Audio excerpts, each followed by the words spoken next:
The wagon lurched violently as another wheel hit a deep rut in the muddy road. Sarah clutched her swollen belly and bit back a cry of pain.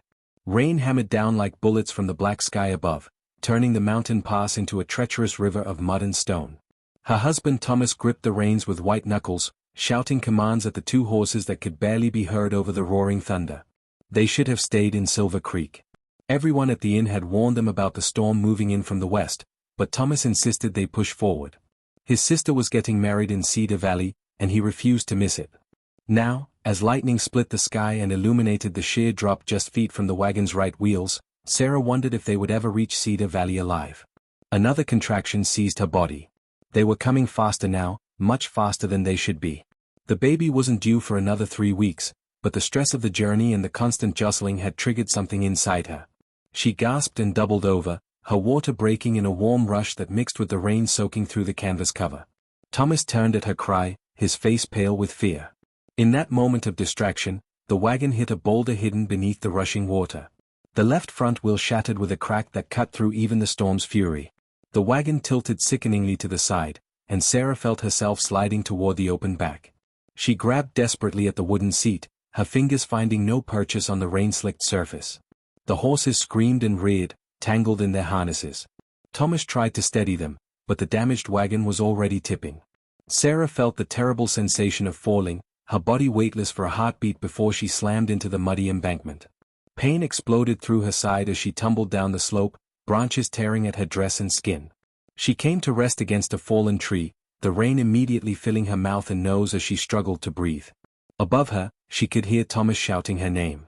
The wagon had overturned completely, one wheel still spinning uselessly in the air. Through the sheets of rain, she saw her husband climbing down toward her, his movements frantic and uncoordinated. Then she saw what he couldn't see from his position. The earth beneath the overturned wagon was sliding, liquefied by the rain. The whole mass of mud and rock was beginning to move, picking up speed as it came. Sarah tried to scream a warning, but another contraction stole her breath. The baby was coming now, ready or not, in the middle of this nightmare. She could feel the pressure building, her body taking over despite the chaos around her. Thomas reached her side, his hands immediately going to her face, checking for injuries. His eyes were wild with panic when he saw the blood mixing with rain and mud on her dress. The rumbling grew louder. Sarah looked past her husband's shoulder and saw the mudslide bearing down on them like a living thing. Trees snapped like twigs in its path. Boulders the size of houses rolled within the churning mass. They had seconds at best. Thomas followed her gaze and went rigid with terror. He grabbed her arms, trying to lift her, but she was too heavy, too far along, and the pain was too intense. Through the storm's chaos, a different sound cut through. Hoofbeats. Fast and getting closer. A rider emerged from the darkness, his horse somehow finding footing where there seemed to be none. The man wore a long coat and a wide-brimmed hat pulled low, his face hidden in shadow. He brought his horse to a sliding stop above them, the animal's eyes rolling white with fear. The stranger took one look at the approaching mudslide, at Sarah's condition, at Thomas's helpless panic. His voice, when it came, was rough as gravel but carried absolute authority. "Get out of the way." Thomas didn't move fast enough. The stranger leaped from his horse and shoved him aside with surprising strength, then dropped to his knees beside Sarah. His hands moved with practiced efficiency, checking her pulse, assessing her condition in seconds. Up close, she could see his face was weathered and scarred, with eyes that had seen too much of the world's cruelty. A wanted poster flashed through her mind. She'd seen his face on the sheriff's wall in Silver Creek just 2 days ago. Jake Cordell, the outlaw. Wanted for robbery, assault, and murder. Reward, $1,000. Her body chose that moment to bear down with another contraction. She screamed, unable to hold it back this time. The outlaw's expression didn't change. He'd clearly seen worse than a woman in labor, though where and when she didn't want to imagine. His fingers were surprisingly gentle as he examined her, then his jaw tightened. "The baby's coming now," he said flatly. "No time to move you. No time for anything except this." Thomas finally found his voice. "You can't, she needs a doctor, a midwife. She needs someone who won't let her die in the next 5 minutes," Cordell snapped. "That mudslide will be here in less than 3. So shut up and do exactly what I tell you, or you'll be burying them both." The rumbling was deafening now. Sarah could feel the ground trembling beneath her. She grabbed the outlaw's coat, her fingers digging into the wet leather. "Please," she whispered, barely able to form words around the pain. If you can only save one, save my baby. Please. Leave me, save my baby please. Something flickered in those hard eyes. For just an instant, she saw past the wanted poster, past the outlaw, to the man underneath.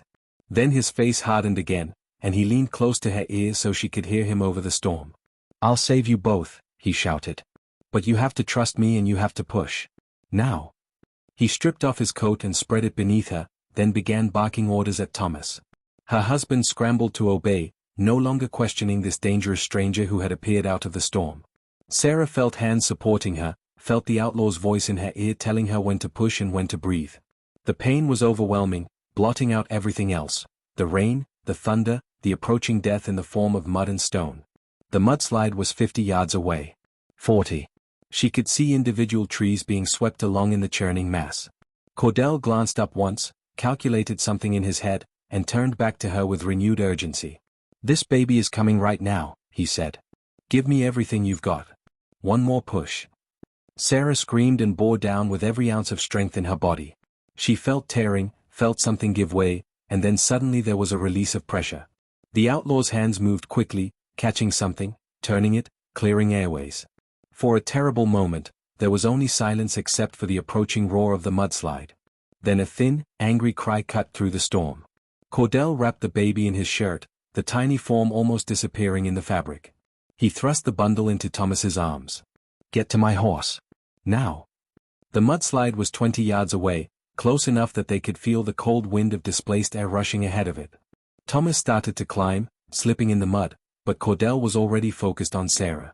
He scooped her up in his arms as if she weighed nothing, ignoring her weak protests about the blood, about her condition. His muscles strained as he lunged up the embankment, his boots finding purchase where there seemed to be none. The mudslide reached the fallen tree where Sarah had been lying. It devoured the spot in an instant, the massive log disappearing beneath tons of flowing earth like it had never existed. Cordell didn't look back. He reached his horse just as Thomas managed to pull himself into the saddle with the baby clutched against his chest. Hold on to that child like your life depends on it, Cordell ordered, then swung up behind Thomas with Sarah still in his arms. The horse didn't need encouragement. It leaped forward as the mudslide's leading edge licked at its hooves, racing along the mountainside ahead of the destruction.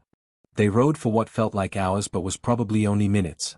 The horse, a massive black stallion, navigated the treacherous terrain with the sure-footedness of an animal that had been in worse situations. Cordell guided them higher up the mountain, away from the pass where the mudslide had turned the road into a river of destruction. Sarah drifted in and out of consciousness, her body exhausted from the birth and the trauma. She could hear her baby crying, a sound that simultaneously filled her with joy and tore at her heart because she couldn't hold her child. Finally, the outlaw brought them to a stop in front of a rocky outcropping. Through the rain, Sarah could just make out the dark mouth of a cave. Cordell dismounted and carried her inside, Thomas following close behind with the baby. The sudden silence was shocking after hours of endless rain and thunder. The cave was deep enough to be dry, and someone, probably Cordell, had stored supplies here before. There were blankets, tinned food, even a lantern. The outlaw worked quickly, spreading blankets on the ground and settling Sarah on them. His hands were surprisingly gentle as he checked her condition, though his face remained unreadable. Thomas hovered nearby, still holding the baby, looking lost and overwhelmed. Will she? Thomas couldn't seem to finish any question. She's lost blood, but she'll live if we keep her warm and dry, Cordell said. He stood and began stripping off his wet clothes without any apparent self-consciousness, revealing a body covered in scars. He pulled on dry clothes from his saddlebags, then tossed another set toward Thomas. Change. Both of you are soaked. Hypothermia will kill you just as dead as that mudslide would have. Sarah tried to sit up, reaching for her baby. Every muscle in her body screamed in protest, but she needed to hold her child. Cordell saw the movement and, before Thomas could react, carefully took the baby from her husband's arms. He brought the tiny bundle to Sarah, his rough hands impossibly gentle as he helped her position the infant for nursing. You did good, he said quietly, and for the first time, there was something almost like approval in his voice. Sarah looked down at her daughter, because it was a girl, she could see now, perfect and beautiful despite being born in a storm. Tears mixed with the rain still dripping from her hair. When she looked up, she found Cordell watching them with an expression she couldn't quite read. Pain, maybe. Longing. Something old and buried deep. Thank you, she whispered. You saved us both. You kept your word. The outlaw's face hardened again, the vulnerability vanishing behind his usual mask. He turned away, busying himself with lighting the lantern. Thomas had changed into the dry clothes and was now staring at their rescuer with a mixture of gratitude and uncertainty. "I know who you are," Thomas said finally. His voice shook slightly. "I saw your poster in Silver Creek. Jake Cordell. They say you killed 3 men in a robbery." Cordell didn't turn around. His hands stilled on the lantern for just a moment. "They say a lot of things. Did you do it?" The question hung in the air between them. This time, the outlaw did turn. His eyes were cold and hard as stone. "Yes." Sarah felt her blood run cold despite the blankets. She instinctively clutched her baby closer. The man who had just saved them, who had delivered her child with such care, was a confessed killer. Thomas took a step back, his hand moving unconsciously toward his belt where a gun would normally hang if he'd been wearing it. Cordell saw the movement and laughed, a sound without humor. "Relax. I don't kill women and children. Never have. Never will." He moved to the cave entrance, staring out at the storm. "The men I killed were robbing a payroll wagon. They shot the driver and were about to shoot his wife when I intervened. I took the money because I needed it, but I killed them because they deserved it." "That's not what the law says," Thomas countered, though his voice lacked conviction. "The law says a lot of things that aren't true." Cordell's voice was bitter. "Those men worked for Coleman Brass, the same company that owned half of Silver Creek. The same company that evicted my family from our land when I was 15 and left us to starve. The same company whose men burned down our house with my sister still inside." He paused, his shoulders tight with old anger. "So yes, I killed them. And I'd do it again." The storm raged on through the night, but inside the cave, a strange peace settled over the unlikely trio. Sarah nursed her daughter while her strength slowly returned. Thomas sat nearby, his earlier suspicion gradually giving way to reluctant acceptance. And Cordell kept watch at the cave entrance, his rifle across his knees, scanning the darkness for any sign of danger. As the hours passed, the outlaw's story emerged in fragments. He'd learned medicine from his mother, who had been a nurse before she married his father. After his family's deaths, he'd drifted west, taking any work he could find. For a while, he'd been a ranch hand, then a trail guide, then a scout for the army. Somewhere along the way, he'd crossed paths with Coleman Brass again, and old wounds had reopened. "I didn't set out to become an outlaw," Cordell said, his voice quiet in the darkness. "But when you've lost everything, when the law protects the powerful instead of the innocent, you stop caring about rules. You start making your own justice." Sarah listened, holding her sleeping daughter against her chest. She thought about the desperation in the outlaw's eyes when she'd begged him to save only her baby. She thought about how he'd refused, how he'd promised to save them both and had kept that promise against impossible odds. This was not a man without a conscience, whatever crimes he might have committed. "What will you do when the storm ends?" she asked softly. Cordell didn't answer immediately. He stared out at the rain, his profile sharp against the occasional flash of lightning. "Keep running, I suppose. There's a price on my head in 3 territories. Men hunt me for sport and profit. I can't stay anywhere long." "That's no way to live," Thomas said. He'd been quiet for a long time, watching the outlaw with thoughtful eyes. "Always looking over your shoulder. Never having a home. It's the life I chose." But there was something hollow in Cordell's voice, a weariness that spoke of too many years on the run. Sarah made a decision. "Cedar Valley. My husband's sister lives there with her new husband. He's the town marshal." She saw Cordell stiffen and hurried on. "He's a good man. Fair. He doesn't work for Coleman Brass or any other company. He believes in real justice, not just following orders." "You want me to turn myself in?" Cordell's laugh was harsh. "So I can hang for defending myself?" "No," Sarah said firmly. "I want you to let us help you. Let us tell your story. Let Marshal Dixon hear the truth instead of just the lies Coleman Brass has spread." She shifted the baby to her other arm, meeting the outlaw's skeptical gaze without flinching. "You saved our lives tonight. You delivered our daughter when any other man would have ridden past to save himself. That means something." Thomas nodded slowly. "She's right. What you did tonight, that was the act of a good man, not a killer. Let us try to help you." "You don't owe me anything," Cordell said, but his voice had lost some of its hard edge. "We owe you everything," Sarah countered. "Our lives. Our daughter's life. The least we can do is tell the truth about who you really are." The outlaw was silent for a long time. Outside, The storm began to weaken, the thunder growing more distant, the rain softening from a hammer blow to a steady patter. Dawn was still hours away, but Sarah could sense the worst had passed. Finally, Cordell spoke. Coleman Brass has sheriffs, judges, and politicians in his pocket across half the territory. What makes you think one marshal in one small town can make any difference? Because his family, Thomas said simply. And because the truth matters, even when it's hard. Especially when it's hard. Sarah watched emotions flicker across the outlaw's scarred face, hope, fear, suspicion, and something that might have been longing for a different life. She understood then that Jake Cordell was tired. Tired of running, tired of being hunted, tired of being alone. Her offer wasn't just a repayment of a debt.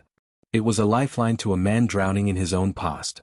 The storm broke just before dawn, the clouds parting to reveal a sky streaked with pink and gold. Cordell had dozed briefly during the night, but Sarah had seen him jerk awake at the slightest sound, his hand always on his rifle. It was the sleep of a hunted animal, never deep enough to be truly restful. As light filled the cave, Sarah got her first clear look at the man who had saved her family. He was younger than she'd thought, probably not yet 30, though his eyes held the weight of someone much older. The scars on his face and hands told stories of violence, but his actions spoke of something different. Honor, perhaps, or at least a code he lived by even when the world had abandoned him. Thomas ventured outside and returned with good news and bad. The good: Cordell's horse had weathered the storm well and the main road, though damaged, was still passable further north. The bad: in the clear morning light, they could see a dust cloud in the valley below. Riders, moving fast in their direction.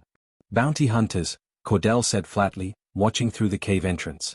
They must have picked up my trail before the storm. They'll be checking every cave and shelter in these mountains. How many? Thomas asked. 6, maybe 8. Too many to fight, even for me. The outlaw began gathering his things with practiced efficiency, every movement economical and purposeful. You two should stay here. Once they question you and realize I'm not with you, they'll move on. No, Sarah said firmly. She struggled to her feet, still weak but determined. We ride together. All of us. Cordell shook his head. You don't understand. These men won't ask polite questions. If they think you're helping me, they'll. We're not leaving you, Thomas interrupted. His voice was steady, no longer uncertain. You didn't leave us when you could have. We won't leave you now. The outlaw stared at them both, clearly struggling with something internal. Sarah could see the instinct to refuse, to ride away alone as he'd always done.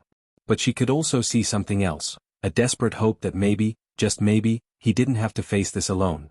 There's a narrow trail that leads north from here, Cordell said finally. It's treacherous, especially after the rain, but it will take us around those riders. If we move fast, we can reach Cedar Valley by tomorrow evening. They prepared quickly. Cordell fashioned a sling for Sarah to carry the baby against her chest, leaving her hands free to hold on during the ride. Thomas would ride behind the outlaw, while Sarah rode a spare horse that Cordell revealed he'd hidden nearby. Apparently being prepared was a way of life for him. The ride north was harrowing. The trail clung to the mountainside, barely wide enough for a single horse. Below them, the valley dropped away into empty air. Sarah focused on her daughter's warmth against her chest, on the steady breathing that told her the baby was alive and safe. That was all that mattered. They'd survived the storm and the mudslide. They could survive this too. By mid-afternoon, they'd put the bounty hunters far behind them. The landscape gradually changed from harsh mountain terrain to rolling foothills. Cordell seemed to relax slightly, though his eyes never stopped scanning their surroundings. They stopped beside a clear stream to rest the horses and refill their canteens. What will you name her? Cordell asked, nodding toward the baby. Sarah looked down at her daughter, who was awake now and staring up with unfocused eyes. Hope, she said softly. Because she was born in the darkest moment, and she survived. Because she reminds me that even in the worst storms, dawn always comes. The outlaw's expression softened. That's a good name. They reached Cedar Valley as the sun was setting the next day. The town was small but prosperous, nestled in a green valley with farms spreading out in all directions. The marshal's office was near the center of town, a sturdy building with a lamp already lit against the gathering dusk. Cordell stopped his horse at the edge of town. For a moment, Sarah thought he might bolt, might disappear back into the wilderness rather than risk trusting them. But then Thomas dismounted and held out his hand. Together, he said simply. The outlaw looked at that extended hand for a long moment. Then, slowly, he reached out and clasped it. Together. They rode into town 3 abreast, the outlaw flanked by the family he'd saved. Marshal Dixon was stepping out of his office when he saw them. His eyes widened as he recognized his sister and brother-in-law, then narrowed with suspicion as he noticed their companion. "Marshal Dixon," Sarah called out, her voice carrying across the street. "This is Jake Cordell. He saved our lives and delivered our daughter during the storm. We have a story to tell you, and we're asking you to listen with an open mind and an open heart." The marshal's hand rested on his gun, but he didn't draw it. He looked from Sarah to Thomas to the weathered outlaw between them. Around them, townspeople were stopping to watch, drawn by the unusual sight. "That's a wanted man," Dixon said carefully. "He's a good man who made hard choices," Sarah countered. She dismounted awkwardly, still sore from the birth, and walked toward her brother-in-law with hope cradled in her arms. "Look at her, Matthew. Look at your niece. She's alive because this man refused to choose between saving a mother or a child. He kept his promise to save us both, even when it would have been easier to save himself." The marshal looked down at the baby, and his stern expression softened. He'd always wanted children, Sarah knew, though his wife had struggled to carry a pregnancy to term. He reached out one finger, and hope grasped it with surprising strength. "Come inside," Dixon said finally. "All of you. Let's hear this story." As they filed into the marshal's office, Cordell caught Sarah's eye. For the first time since she'd met him, she saw something that looked almost like peace in his expression. She nodded to him, a silent promise that they would keep their word just as he had kept his. Outside, the last light of day faded into twilight. But inside the marshal's office, a different kind of light was kindling, the light of truth, of justice, of second chances. It wouldn't be easy, Sarah knew. Coleman Brass had power and money and influence. But they had something stronger, they had the truth, and they had each other. In her arms, hope stirred and made a small sound. Sarah looked down at her daughter and smiled. They had named her well. In the darkest storm, hope had been born. And with hope, anything was possible. Even redemption for an outlaw who had saved them all.